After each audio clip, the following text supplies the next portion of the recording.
உனக்குத்தான் எனக்கு பிடிச்ச கலரு. அப்ப இந்த பாட்டுக்குள்ள அர்த்தம் என்ன? எந்த ஒரு பெண்ணாவது சொல்ல முடியுமா நீ நடிகர் அஜித்குமார் போல மாறிடுன்னு சொல்ல முடியுமா நம்ம சமூகத்துல?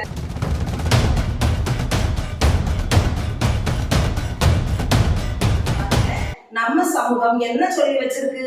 ஒரு ஆண் எப்படி இருந்தாலும் மாப்பிள்ளை எப்படி இருந்தாலும் அதை பற்றி கவலைப்படக்கூடாது. அதை அந்த பெண் ஏற்றுக்கிடணும்.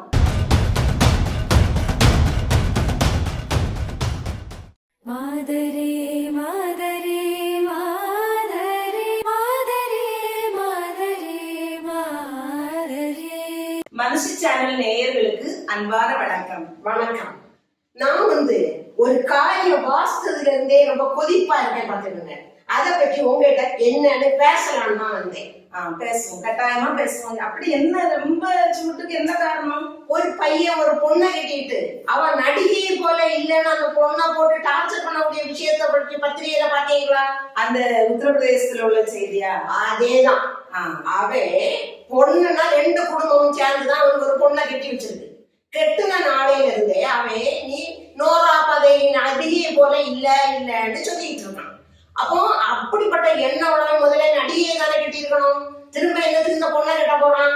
நடிகை கெட்டதுன்னு நீங்க சொல்றது சரிதான். ஆனா நடிகை சம்மதிக்கணும் இல்லையா? சொன்ன உடனே நடிகைகள் கட்டிடுவாங்களா? அப்படி இல்ல. அப்ப இதுல இன்னும் நிறைய விஷயங்கள் இருக்கு. நம்ம இதை பற்றி கொஞ்சம் ஆழமா டிஸ்கஸ் பண்ணலாம் அப்படின்னு நான் நினைக்கிறேன். அவன் கெட்டியாச்சு. கெட்டின பிறகு ஒரு பொண்ணு, ஒரு அழகான பொண்ணு தான் வீட்டுக்கு வந்துருக்கா. வீட்டுக்கு வந்த பிறகு நீ நடிகையை போல உடலமைப்பு ஆகணும்னு சொல்லிட்டு அந்த பிள்ளைய டெய்லி ஏதாவது குறைச்சொல்லி தொந்தரவு. 2வது உடற்பயிற்சி செய்யணுமா? அதுவும் தினமும் 3 மணிக்கு செய்யணுமா? உடற்பயிற்சி கூடத்துக்கு போய் செய்யணும். கரெக்ட். உடற்பயிற்சி கூடத்துக்கு போய் 3 மணிக்கு உடற்பயிற்சி செய்யணுமா? அதுக்கு அடுத்தது என்னது? டயட் கண்ட்ரோலா? Diet control. அதுக்கு விருப்பப்பட்ட ஆகாரத்தை சாப்பிட விடாம அந்த பொண்ணை பட்டினி போட்டு அதுக்கு எவ்வளவு மன உளைச்சலை உண்டாக்கி எப்படிப்பட்ட நிலை வந்திருந்தா அது எனக்கு இந்த வாழ்க்கையே வேண்டாயா? ஆமா, அந்த பொண்ணு போலீஸ் ஸ்டேஷன்ல கம்ப்ளைண்ட் பண்ண அந்த விஷயத்துல இதையும் கோடிட்டு காட்டியிருக்காங்க. என்ன உணவு கட்டுப்பாடுங்கிற பேர்ல பசி பட்டினியா வாட செய்தனர். எனக்கு அதை வாசிக்கும் போது ரொம்ப மனசுக்கு வேதனையா இருந்தது. ஒருத்தருக்கு சாப்பிடுறது உணவு கூட கொடுக்காம அவங்களை இவ்வளவு கொடுமைப்படுத்துறது, ஒரு பெண்ணை கொடுமைப்படுத்துறது மிகப்பெரிய ஒரு அநியாயம் இல்லையா? அப்ப இப்படிப்பட்ட கணவன்மாரெல்லாம் இருக்க நேரம் எப்படியாக்கும் ஒரு பொண்ணை நிம்மதியாயிட்டு ஒருத்தருக்கு நம்ம கல்யாணம் கட்டி கொடுக்க முடியும்? நியாயமான கேள்விதான். இன்னைக்கு பெண்களை பெற்றவர்களுக்கும் பெண்களுக்கும் குறிப்பாக இளம் பெண்களுக்கு, அது இந்த சமூக அழகுன்னு நினைக்கக்கூடிய அழகா இல்லாத பெண்களுக்கு நிச்சயமா இந்த செய்தி அடி வயிற்றுல புளியதான் கரைச்சி ஊத்திருக்கும். அவங்க பயத்துலதான் இருப்பாங்க. ஒரு பீதியை தான் அது உண்டாக்கிருப்பாங்க. ரொம்ப ஸ்ட்ரெஸ்ஸுக்கு உண்டாக்கிருப்பாங்க. அதுக்கு நான் சொல்லக்கூடிய காரணம் என்ன அப்படின்னா, அந்த பெண் அதுல குறிப்பிட்டிருக்காங்க. ஒவ்வொரு நாளும் அந்த கணவன் மார்ச் மாசம் தான் திருமணம் முடிஞ்சுதான், 6 மாசம் தான் ஆகுது. இதுக்கிடையில இந்த கணவன் ஒவ்வொரு நாளும் நீ உயரமா இல்ல, அழகா இல்ல அப்படின்னு சொல்லி அந்த பெண்ணை வார்த்தையினால் அவமானப்படுத்தினதா அந்த பெண் புகார்ல சொல்லியிருக்காங்க. அப்ப இன்னைக்கு இந்த அவமானம் நிறைய எல்லா பெண்களுக்கும், மேக்சிமம் எல்லா பெண்களுக்கும் கிடைச்சிட்டே தான் இருக்கு. இன்னொரு பெண்ணோடு, இன்னொரு ஆளுமையோடு ஒப்பிட்டு நீ அவங்கள போல இல்ல, நீ இப்படி இருக்கணும்னு ஒரு நிர்பந்தத்தை உண்டாக்குறது. அந்த பெண் கொடுத்துக்கக்கூடிய புகார் நம்ம நியூஸ் பேப்பர்ல தான் வாசித்தோம். அதை வாசித்து பார்த்தோம் அப்படின்னு சொன்னா ஒவ்வொரு புகார்லயும் என்ன சொல்லியிருக்காங்க அப்படின்னா, வலியுறுத்தினார், நிர்பந்தம் செய்தார், அவமானப்படுத்தினார் அப்படின்னு தான் கொடுத்திருக்காங்க. அப்போ அது எவ்வளவு அது ஒரு பெரிய மன உளைச்சல். இவன் பார்த்துதானே பொண்ணு கட்டினான். எல்லாரும் பேசி முடிக்க நேரம் பொண்ணு பார்த்தான். அப்ப அவனு மாலை கண்ணு போலியா இருந்து அழகுன்னு நினைச்சுதானே பொண்ணை கட்டினான். அதுக்கப்புறம் இவன் அந்த கண்டிஷன் எல்லாம் போடுதான். சரி, அப்ப நீங்க கேட்கறது நியாயமான கேள்விதான். அப்ப இதுக்கு பின்னாடி என்ன காரணம் இருக்குது அப்படிங்கிறத நம்ம கொஞ்சம் அலசி ஆராய்றது நல்லது அப்படின்னு பாக்குறேன். கொஞ்சம் ஆழமா நம்ம பார்த்தோம் அப்படின்னு சொன்னா, என்னுடைய புரிதலுக்கு, என்னுடைய மனசுல உடனே வரக்கூடிய ஒரு விஷயம் என்ன அப்படின்னா, அந்த வெள்ளை நிற தோலுக்கும் அந்த உயரத்துக்கும் ஒரு மெலிந்த தேகத்துக்கும், மெலிந்த உடலுக்கும் இன்னைக்கு பெண்கள் இப்படிதான் இருக்கணும்னு சொல்லி ரொம்ப நிர்பந்திக்கப்படுகிறார்கள். அந்த உடலமைப்பின் மீது எல்லாருக்கும் ஒரு மோகம். நம்ம ஆங்கிலேயருடைய ஆட்சியின் கீழ் இருக்கும்போது நம்ம எல்லாம் அவங்களுக்கு அடிமைப்பட்டு இருந்தோம் இல்லையா? அதனாலதான் அவங்க இருந்து எப்படியாவது சுதந்திரம் பெற்றணும்னு சொல்லி சுதந்திரம் எனது பிறப்புரிமை அடைந்தே தீர்வேன் அப்படி நம்முடைய முன்னோர்கள் தலைவர்கள் எல்லாரும் போராடி எடுத்து பெரும் போராடி வாங்கிட்டோம். ஆனா எல்லாருக்கும் அந்த ஆங்கிலேயர்களுடைய உடல் வாக்கு பார்த்து ஒரு ஒரு மலைப்பு, ஒரு மயக்கம் அல்லது ஒரு மோகம்னு கூட சொல்லலாம். அவர்கள் நல்ல ஆட்கள், தோல் வெள்ளை நிற தோல், அவங்க நல்ல உயரமா இருப்பாங்க. அதனாலதான் என்னவோ தெரியல, நம்ம ஜீன்லயே இருக்குது. நானும் அதுதானே பாக்குறேன். இப்ப பீச்ல வச்சு யாராவது ஒரு ஆங்கிலேயர்களை பார்த்தோம்னா நம்ம ஒரு தடவை இல்ல 2 தடவை திரும்பி பார்ப்போம், இப்படி பார்ப்போம். இதுதான் அப்போ நம்ம உள்ள அடி மனசுல ஆழமா பதிஞ்சிருக்கக்கூடியது என்ன அப்படின்னா, அவர்கள் அந்த வெள்ளை நிறம் அழகு, அது உயர்ந்தது. நம்ம கருப்பர்கள், இங்க இருக்கக்கூடியவங்க எல்லாம் கருப்பு, இவங்க தாழ்ந்தவங்க, அவங்களுக்கு பணிவிடை செய்யக்கூடியவங்க. இது இருக்குது ஒரு விஷயம். இன்னொரு விஷயம், இன்னைக்கு நம்ம ஆங்கில மோகம், கட்டுக்கடங்காத ஆங்கில மோகம். அதனாலதான் இன்னைக்கு தமிழ் வழி கல்வி கூடங்கள், பள்ளிக்கூடங்கள் எல்லாமே மூடப்படக்கூடிய அளவுக்கு ஸ்ட்ரென்தெல்லாம் குறைஞ்சி போயிட்டு இருக்கு. ஆனா அதே நேரத்துல இங்கிலீஷ் மீடியம், யாரை கேட்டாலும் இங்கிலீஷ் மீடியம், நல்லா இங்கிலீஷ் பேசின உடனே நமக்கு எல்லாருக்கும் அது ஒரு மயக்கம், ஆங்கில மோகம். அது எங்க இருந்து வந்தது அப்படின்னு பார்த்தா, அந்த ஆங்கிலேயர்கள்ட்ட இருந்து வந்ததுதான். அவங்க இங்க இருக்கும்போது அவங்க பேசின அந்த லாங்குவேஜ் நமக்கு புரியாது, பட் அதுதான் உயர்ந்தது அப்படிங்கக்கூடிய ஒரு எண்ணம் எல்லாருக்கும் மனசுலயும் இருக்குது. நீங்க ஆங்கில மோகம் நம்மகிட்ட ஊறி போயிட்டுன்னு சொல்றீங்க. ஒரு பொண்ணா எந்த உயிரினத்தையாவது பட்டினி போடுறது அது செய்யா, அது எவ்வளவு பெரிய கொடுமை. உணவு தானே முக்கியம், அதுக்காக தானே நம்ம உழைக்கிறோம். அந்த பொண்ணை பற்றி இவங்க கொஞ்சமா சிந்திச்சு பார்த்தாங்களா? நிச்சயமா இல்ல. ஆனா இன்னைக்கு பெண்கள் நினைத்தபடி அவர்களுக்கு விரும்பிய சாப்பாடு சாப்பிட்டதுக்கு உரிமை இல்லை, உரிமை மறுக்கப்பட்டிருக்குன்னு தான் நான் சொல்லுவேன். நீங்க இந்த ஒரு விஷயத்துல இந்த பர்டிகுலர் ஆண் மீது நீங்க இவ்வளவு கோவப்படுறீங்க. ஆனா அன்றாடம் நமது குடும்பங்கள்ல நடந்துட்டு இருக்கக்கூடிய நிகழ்ச்சியை பாருங்க. கவுன்சிலிங்க்கு என்கிட்ட ஒரு பிள்ளை, ஒரு 9th ஸ்டாண்டர்ட் படிக்கக்கூடிய ஒரு பொண்ணு கவுன்சிலிங்க்கு வந்தாங்க ஆற்றுப்படுத்துதலுக்காக. அந்த பொண்ணு கண்ணீர் விட்டு அழுதாங்க. எங்க அம்மாவை எனக்கு பிடிக்காதுங்கிறாங்க.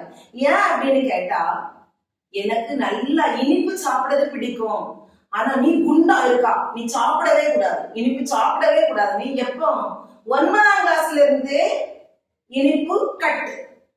ஒவ்வொரு நாளும் அவங்க சொல்றது என்ன அப்படின்னா, உனக்கு நீ இப்படியே குண்டா போயிட்டு இருந்தா உனக்கு எங்க இருந்து மாப்பிள்ள பாப்பேன். அப்போ நம்முடைய எல்லாருக்கும் மனசுலயும், நம்ம நாட்டை பொறுத்த வரைக்கும் மக்களுடைய மனசு எது ஆழமா இருக்குது அப்படின்னா, பெண் எனப்படுபவள் ஒரு ஆணுக்கு பிடித்தது மாதிரி மெலிந்த தேகம் உடையவர்களாக இருக்கணும் அப்படிங்கிறது. அதனால இது அவன் பட்டினி போட்டு நோக்கடிச்சதாக வாட செய்ததாக அந்த பொண்ணு புகார் கொடுத்துருக்கு. இன்னைக்கு நம்ம குடும்பங்கள்ல உள்ள பெண் பிள்ளைகள் புகார் கொடுக்க போனாங்க அப்படின்னா ஒரு தாய்மாரும் தப்ப முடியாது. அந்த அளவுக்கு எல்லா குடும்பங்களையும் நீ ஒல்லியாயிரு உண்டி சுருங்கி பெண்டீர் கழகு அப்படின்னு எழுதி வச்சிருக்கீங்களா, இதெல்லாம் சொல்லிடுச்சு. அவங்க இவ்வளவு சின்ன டிஃபன் பாக்ஸ்ல தான் கொண்டு போவாங்க சாப்பிடுறது. டயட் அந்த பொண்ணு டயட் கண்ட்ரோல்னே தன்னை டார்ச்சர் பண்ணதா சொல்லியிருக்காங்க. ஆனா இன்னைக்கு என்னுடைய தேகம், என்னுடைய உடல் மெலிந்துதான் இருக்க வேண்டும், அதுதான் ஆண்களுக்கு பிடிக்கும், ஆண்களுடைய கண்ணை கவரும் அப்படிங்கக்கூடிய ஒரு எண்ணம் அல்லது ஒரு கருத்து எல்லாருக்க பொது புத்தியிலையும் இன்னைக்கு ஆழமா பதிஞ்சிருக்கு. இது களை எடுக்கப்படணும், இது வேற எடுக்கப்படணும் அப்படின்னு நான் நினைக்கிறேன். பெற்றோர்கள் பிள்ளைகள் பொம்பளை பிள்ளைன்னு இருந்த உடனே அது சமூகத்துக்கு ஏற்றவாறு நடக்க வேண்டும், ஒரு கணவனை மதித்து நடக்க வேண்டும்னு இப்படி கம்ப்ளைண்ட் வைக்கிறதாக சொல்லிங்க. அப்ப இந்த சமூகம் தான் தப்பு செஞ்சா, அந்த மாப்பிள்ளைக்காரன் தப்பு செய்யலையா? கணவனை மதித்து நடக்கணும் அப்படின்னு நான் அதை சொல்லல. கணவனுக்கு பிடிச்சது மாதிரி உன்னுடைய உடல் இருக்கணும், உடல் லட்சணமா இருக்கணும். லட்சணம் மீன்ஸ் என்னது? அந்த தோலின் நிறம் கலரா இருக்கணும். அதனால தானே இன்னைக்கு ஃபேசியல் பண்ணாம எந்த ஒரு பெண்ணும் வெளியில இறங்குறதுக்கே யோசிக்கிறாங்க. நீங்க பாருங்க, சின்ன சின்ன ஃபங்க்ஷன் இருக்கும், ஆனா அவங்க பியூட்டி பார்லர்ல போய் அல்லது நிறைய பேர் வீடுகளிலேயே வாங்கி வச்சிருக்காங்க பேசிக்கா பண்ண முடியுதுலாம். அது பண்ணலன்னா வரமாட்டாங்க. எனக்கு நல்ல ஒரு விஷயம் ஞாபகத்துல இருக்குது. கொரோனா காலம் ஊரடங்கு டைம்ல நான் ஒரு கல்லூரி மாணவிகளுக்கான ஒரு வெபினார் நடத்தினேன். அழகு, எது அழகு அந்த தலைப்புல. அப்ப நான் வந்து நிறைய பெண்களுக்கு எது அழகு, அவங்க கல்லூரி மாணவிகள் அழகா உண்மையான அழகு எது அப்படின்னு நிறைய டிஸ்கஷன்லயும் நம்ம டாப்லயும் போயிட்டு இருந்தது. அப்போ அதுல கேர்ள்ஸ் என்ன சொன்ன விஷயம் என்ன அப்படின்னா, மேடம் நாங்க வந்து இந்த எப்படி எங்களுடைய முகத்தை அழகுபடுத்துறது அதுக்கு ரூபாய் செலவழிக்கிறது எல்லாம் நீங்க அதெல்லாம் வேண்டாம், அதெல்லாம் தப்புன்னு சொல்றீங்க. ஆனா அந்த ஃபேஷியல் பண்றது என்னுடைய கான்பிடன்ஸ் லெவல உயர்த்துது, நான் அதனாலதான் பண்றேன். நான் உண்மையிலே ஒரு நிமிஷம் அசந்து போனேன். அதாவது இன்னைக்கு நான் ஃபேஷியல் பண்ணினாதான் இந்த எழும்பி நின்று என்னுடைய கருத்தை எடுத்து சொல்ல முடியும் அவங்க கூடிய அளவுக்கு என் மனசுல அது ஊறி போயிருக்குது அப்படின்னா நான் எந்த அளவுக்கு இந்த சமூகத்தால் நான் நிர்பந்திக்கப்பட்டிருக்கேன் அப்படிங்கிறத யோசிச்சு பார்க்கணும். நான் கலரா இல்ல, வெள்ளை நிறமா இல்ல, இந்த சமூகம் எதிர்பார்க்கிறேன், இந்த ஆணாதிக்க சமூகம் எதிர்பார்க்கிற வெள்ளை நிறமா இல்ல, அதனால நான் வந்து நான் என்னுடைய தோலை வெள்ளையாக்கி கொள்வதற்கு என்னெல்லாம் செய்ய முடியுமோ அதெல்லாம் நான் செய்வேன் அப்படிங்கக்கூடிய ஒரு இது நிலைமைக்கு பெண்கள் தள்ளப்பட்டிருக்காங்க அப்படின்னு சொன்னாங்க. எவ்வளவு மோசமான அல்லது எவ்வளவு அம்பலமான இந்த சமூகம் இது பெண்களை அவர்களுடைய இயற்கையா இருக்க அனுமதிக்காத ஒரு சமூகம். நான் இன்னொரு விஷயம் நான் வாசித்தது எனக்கு நல்லா ஞாபகத்துக்கு வருது, நீங்க நம்ம இப்ப பேசிட்டு இருக்கும்போது. என்ன அப்படின்னா, இந்த தோலை நிறம் வெள்ளையாக இருக்கக்கூடிய ஃபேரா இருக்குதுன்னு சொல்றோம்ல, கலரா இருக்கக்கூடிய பெண்கள் சொல்லப்படக்கூடிய கருத்துக்கள் தான் எளிதாக பெரும்பான்மையானவர்களால ஏற்றுக்கொள்ளப்படுது அப்படின்னு சொன்னாங்க. எனக்கு இது வாசிக்கும் போது உண்மையில இந்த சமூகத்தின் மீது ஆத்திரம் வந்தது. ஏன்னா ஒருத்தர் சொல்லக்கூடிய கருத்து அது உண்மையான கருத்தா நேர்மையான கருத்தா என்பதை பார்ப்பதை விட்டுச்சு அந்த சொல்லக்கூடிய நபரினுடைய நிறத்தை பார்க்கிறோம் அப்படின்னு சொன்னா நம்முடைய கண்கள் எவ்வளவு ஊனப்பட்டு போய் இருக்குது, இந்த சமூகம் எவ்வளவு ஊனமான சமுதாயமா இருக்குது அப்படிங்கிறதுதான். அதுல நான் ஒரு காரியம் சொல்றேன். அப்போ கருப்பா இருக்கக்கூடியவங்க சொல்லக்கூடியது எடுக்கப்படாதா? இந்த பாட்டு நீங்க கேட்டுக்கீங்களா மேடம்? எப்படி கருப்பு தான் எனக்கு பிடிச்ச கலரு. அப்ப இந்த பாட்டுக்குள்ள அர்த்தம் என்ன? கருப்பு கலர் பிடிக்காமலா பாடுறாங்க? அது யார் பாடினாங்க? பெண் பாடினாங்களா ஆண் பாடினாங்களா?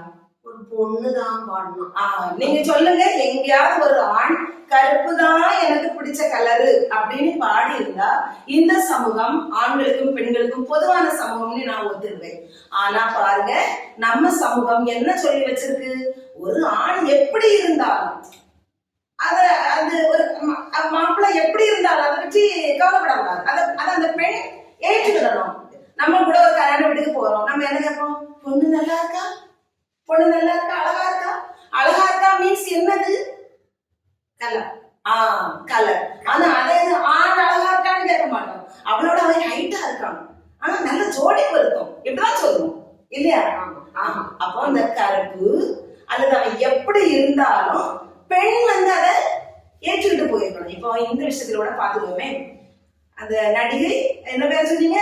எனக்கு பேர் மறந்துச்சு. நோரா பதேகி இல்லையா? அவங்கள போல மனைவிய மாறதுக்கு வலியுறுத்தினான். நீ அப்படி மாறுன்னு சொன்னா அப்படின்னு இருக்கு. இதே இந்த எந்த ஒரு பெண்ணாவது சொல்ல முடியுமா? நீ நடிகர் அஜித்குமார் போல மாறிடுன்னு சொல்ல முடியுமா நம்ம சமூகத்துல? சொல்லுங்க. அப்படி முடியாது. அப்படி சொன்னாலும் அதைத்தான் நான் சொல்றேன். இப்ப இந்த விவாகரத்து இந்த அர்த்தத்துல போயிருக்குதுல, நான் சொல்லுவேன், ஒரு பொண்ணு எனக்கு அந்த ஹாலிவுட் நடிகரை தான் பிடிக்கும்னு சொல்லி டெய்லி அவங்கிட்ட ரிப்பீட் பண்ணிக்கிட்டே இருந்தா, அந்த ஹாலிவுட் நடிகருக்கு படத்தை பார்த்துக்கிட்டே இருந்தா, இவன் கடைசியில என்ன சொல்லுவான்? இவ கூட வாழறதுக்கு பிடிக்கல, இவ என் கூட வாழ மாட்டான், எனக்கு விவாகரத்து வாங்கிட்டாங்கன்னு அவன் கோர்ட்டுக்கு போனதாக ஏதாவது ஒரு சம்பவம் இருக்கா? அப்படி நடந்தாதான் அவன் போவதுப்பான். அப்படிதான் நினைச்சே பார்க்க முடியாது. அததான் நான் சொல்ல பாரு. அதாவது ஆண்கள் இப்படி எல்லாம் பேசலாம், ஒரு பெண் இப்படி இருக்கணும் அப்படிதான் இருக்கணும் எல்லாம் சொல்லலாம். ஆனா ஒரு பெண் வந்து தன்னுடைய ஆசை, தன்னுடைய கணவர் இப்படி இருக்கணும், எனக்கு இப்படி இருக்கணும், அப்படி இருக்கணும் அப்படின்னு சொல்லி சொல்றதுக்கு எந்த விதமான உரிமையும் இல்ல, பெரும்பாலும் இல்லை. எங்கேயோ 1-2 பேர் இருப்பாங்க விதிவிலக்கு, அதை இல்லைன்னு சொல்ல வரல. ஆனா பெண்களுடைய சுய விருப்பம் இதெல்லாம் கேட்கறது கிடையாதுதான். பெரியார் அழகா சொல்வாரு, இந்த சமூகத்துல ஆண்கள் வந்து பெண்களை அவர்களுடைய ஒரு சொத்தாக கருதுகிறார்களே அன்றி தன்னை போல பொருளாக அல்லது சொத்தாக தன்னுடைய உடைமையாக கருதுகிறார்களே அன்றி பெண்ணை தன்னை போன்று ஒரு சக உயிர் அப்படின்னு யாரும் மதிப்பதில்லை அப்படின்னு சொல்லுவாரு. உண்மையிலேயே இந்த கணவன் நம்ம இவ்வளவு தூரம் அவமானப்படுத்துறோமே, இந்த பெண்ணை டார்ச்சர் பண்றோமே, அவ எப்படி உணர்வாள், அவளுக்கு வலிக்குமே, மனசு வலிக்குமே அப்படிலாம் யோசித்து பார்த்திருந்தா இந்த ஒரு நிலைமை நிச்சயமா வந்திருக்காது இல்லையா? அது சரி, நீங்க இந்த சமூகம் தான் அவனை எப்படி வார்த்தெடுத்திருக்கு, அந்த சமூகத்தின் படிதான் அவன் வளர்க்கப்பட்டிருக்கான்னு நீங்க சொல்லியீங்க. சமூகத்தின் மேலேயே தான் நீங்க திரும்ப திரும்ப பேசிட்டு இருக்கீங்க. அப்ப அந்த கணவன் தப்பே செய்யலையா? அதுக்கு ஒரு விளக்கம் எனக்கு தாங்க. நான் அப்படி சொல்லவே இல்லை. அந்த ஆணின் மேலும் தப்பு நிச்சயமா இருக்கு. அதனாலதான் போலீசார் அவன் மேல வழக்கு பதிவு செய்து விசாரணை நடத்திட்டு இருக்காங்க. ஒரு விஷயம் அது என்னன்னா, குடும்ப வன்முறை தடுப்பு சட்டத்தின் கீழ் அவன் மேல வழக்கு பதிவு செய்திருக்கு. நான் வந்து சொல்ல வருவது என்ன அப்படின்னு சொன்னா, கட்டாயம் அவன் மேல தப்பு இருக்கு. இந்த சமூகத்துக்கு பெரும் பங்கு இருக்கு. அவனை அவ்வளவு ஒரு தப்பா வளர்க்கறதுக்கு வார்த்தை எடுத்ததுல இந்த சமூகத்துக்கு மிகப்பெரிய கடமையும் பொறுப்பு இருக்கு. ஆனா என்னதான் இது இருந்தாலும் சமூகம் தான் காரணம் சொல்லி ஒரு ஆண் எஸ்கேப் ஆகிட முடியாது. ஏன்னா ஒரு சமூகம் பல்வேறு கலாச்சாரங்கள் மூலமா இந்த ஆணாதிக்கம் இதெல்லாம் வந்து கட்டி காத்துட்டு இருக்கு. அப்போ இப்ப உள்ள காலம் வந்து கல்வியறிவு மிக்க காலம். எல்லாரும் எங்க பார்த்தாலும் எல்லாருமே பேசிக் குவாலிபிகேஷன் எல்லாரும் படிச்சிருக்காங்க, பெற்றிருக்காங்க. அதுலயே இந்த கணவன் வந்து உடற்கல்வி ஆசிரியர். அப்ப நல்லா படித்த ஒரு ஆசிரியர், படித்த ஒரு மனுஷன். இவ்வளவு தூரம் யோசித்து பார்க்க முடியாதா? ஒரு நடிகை போல நீ மாறிடுன்னு சொல்றனே, அது நடக்கக்கூடிய காரியமா? உடல் பருமன் அப்படிங்கிறது ஒருடைய உடல் வாகை பொறுத்தது. எல்லாரும் ஒன்னும் மெலிந்த தேகத்தோட எல்லாம் இருக்க முடியாது. அப்ப நான் எப்படி சொல்றது அல்லது வலியுறுத்துறது நியாயமா? அப்படிலாம் அந்த ஆண் தான் படிச்ச அந்த பெற்ற கல்வியை அல்லது பெற்ற பகுத்தறிவை பயன்படுத்தி யோசிக்கல. அங்கதான் அந்த ஆள் தவறு இழைக்கிறார். அப்ப அவரும் கட்டாயமா குற்றவாளி தான். அதே போல இந்த ஆணாதிக்க சமூகத்தை கட்டி காத்துட்டு இருக்கக்கூடிய, பெண்களுக்கு பாதகமா இருக்கக்கூடிய எல்லாத்தையும் கட்டி காத்துட்டு இருக்கக்கூடிய எல்லாருமே குற்றவாளிகள் தான் என்ன பொறுத்த வரைக்கும். அந்த குற்றவாளிகள் லிஸ்ட்ல நம்ம இருக்கமா? இருக்கும், நிச்சயமா இருக்கும். ஆனா அந்த இதெல்லாம் குற்றம் அப்படின்னு சொல்லி நம்ம வந்து சுட்டி காட்டி அதை குற்றங்களை குறைப்பதற்கான வேலையை செய்யறதுக்காக தான் நம்ம இங்க இருக்கோம். இதை செய்யலைன்னா நம்ம எல்லாருமே குற்றவாளிகள் தான். ஏன்னா எவ்வளவு படிப்பறிவு மிக்க சமுதாயமா இருந்தாலும் இது ஆணாதிக்க சமூகமா இருக்கிறதுனால ஆண்கள் தங்களுக்கு சாதகமா இருக்கக்கூடிய எல்லாத்தையும் ஒண்ணு விடாம கடைபிடிப்பாங்க. இப்ப பாருங்க, வரதட்சணை அது குற்றம்ங்கிறது தெரியும் எல்லாருக்கும். ஆனாலும் அது என்ன தொடர்ந்து நடந்துருக்கு அப்படின்னு சொன்னா, அது காரணம் அது ஆண்களுக்கு ஃபேவரா இருக்குது, ஆண்களுடைய பெரிய மதிப்பை கூட்டுகிறதா இருக்குது அப்படின்னு சொல்லுவாங்க. அதே மாதிரி ஒரு பெண் தனக்கு வரக்கூடியவ 4 பேர் பார்த்து இப்படியே பாக்குறது மாதிரி ஒரு அழகோட வந்துட்டானா அவனுக்கு ஒரு கெத்து அப்படின்னு நினைக்கிறாங்க. அப்போ ஆண்களுக்கு பாதகமா இருக்கக்கூடிய எல்லாத்தையும் தான் அந்த சமூகம் வந்து களையறதுமே தவிர ஆண்களுக்கு சாதகமா இருக்கக்கூடிய எதையும் அது விட்டு கொடுக்கவோ மாற்றவோ செய்யாது. அதனால பெண்கள் எவ்வளவு பாதிக்கப்பட்டாலும் இந்த சமூகத்துக்கு அதை பற்றின அக்கறை இல்லை. ஆனால் இந்த சமூகத்தின் மீது, இந்த சமூகத்தினுடைய எதிர்காலத்தின் மீது அக்கறை உள்ள நம்மை போல உள்ளவர்கள் நிச்சயமா இதை பற்றி கவலைப்படணும். இந்த சமூகம் மாறணும். அதன் மூலம் பெண்களும் நல்ல ஒரு மதிப்பும் மாண்பும் பெற்று வாழக்கூடிய ஒரு நிலைமை வரணும். அதுக்கு நம்ம எல்லாருமே இது போன்ற தவறுகளை எல்லாம் சுட்டி காட்டி மக்கள் மத்தியில விழிப்புணர்வு கொடுத்து இந்த சமூக மாற்றத்திற்காக உழைக்கணும். அது நம்முடைய முதல் கடமை அப்படின்னு நினைக்கிறேன். எல்லாரும் சேர்ந்து உழைச்சா நிச்சயமா மாற்றம் வெகு விரைவில் வந்தே தீரும். தேடும் விடியல் தூரமாயில்லை. செய்தியை இப்ப வாசித்த உடனே எனக்கு என்னைக்கு உங்களை சந்திச்சு இந்த காரியத்தை பற்றி பேசலாம்னு நினைச்சுட்டே இருந்தேன். அந்த ஆத்திரம் இப்போ எனக்கு இந்த தீயில தண்ணியை ஊற்றி அணைச்சது போல உங்க வழக்கத்தின் மூலமாயிட்டு நானும் கொஞ்சம் தெளிவு பெற்றுட்டேன். நீங்க நல்லபடி வழக்கம் தந்தீங்க. அதுக்கு நான் உங்களுக்கு பாராட்டுகளை தெரிவித்து வருகிறேன். இந்த வீடியோ உங்களுக்கு பிடிச்சிருக்கோம் நம்புறேன். பிடிச்சிருந்தா லைக் பண்ணி ஷேர் பண்ணுங்க. இது பற்றி உங்களுடைய கருத்துக்களை மறக்காம கமெண்ட் பண்ணுங்க. இதுவரைக்கும் நம்முடைய மனசு சேனலுக்கு சப்ஸ்கிரைப் பண்ணாதவங்க சப்ஸ்கிரைப் பண்ணி சப்போர்ட் பண்ணுங்க. மீண்டும் சந்திப்போம் அடுத்த வீடியோவில். உங்களிடமிருந்து விடைபெறுவது பரிமள செல்வி அண்ட் கீதா. நன்றி.